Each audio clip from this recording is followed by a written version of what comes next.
Now look, I want you to look at a graph. This one's from the IFS. We'll put it up here. On the left, the incomes of the poorest and how they're going to change with tax and benefit cuts over this Parliament. On the right, the incomes of the richest. So as you go from left to right, you're looking from the poorest to the richest. And the big downward bars are the percentage losses in net income. Now what you basically see is that the poorest are losing sort of 5 to 8 or more % of their net income. The top people on the right, the richest, are losing almost nothing with the proposed taxes and benefit change. What do you make of that graph?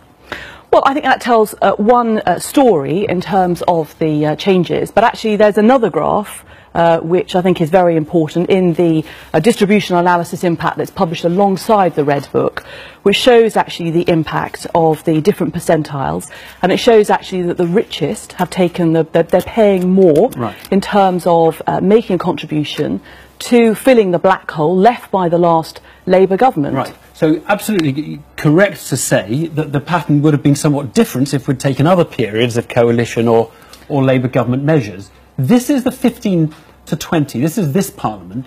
This is the pure Conservative government. And I'm just wondering whether there was a... Did you know, for example, that the poor were bearing the brunt this Parliament and the rich were bearing none of it? Well, I'm not sure. Look, I mean, it's the first time, obviously, I've seen the graph. I haven't seen all the workings behind it. But it is something that I do look at very carefully every time, having been in the Treasury, every time a Red Book and an OBR set of forecast is published. And you know, the fact is that by the end of this Parliament, the top 20% of this country are going to be paying more in tax than the other 80% put together. I don't want to get stuck in statistics. This is an IFS graph. It is describing what's happened in this Parliament. And in effect, shouldn't we worry that you in the Cabinet, who are nodding through these things, have not seen the most basic distributional analysis of what this government's plans are for this Parliament? I agree, you can go back to other parliaments, the picture is, you know, more progressive, but this is what you're planning for this Parliament. It was never described that way. It was never set out as a, now we want to give back to the rich. I mean, but that is that we're all in it together? Well, I wouldn't, you know, I'd say I haven't seen the detailed analysis that goes alongside this. I look very carefully at the distributional impact analysis published by the Treasury alongside the Red Book last week.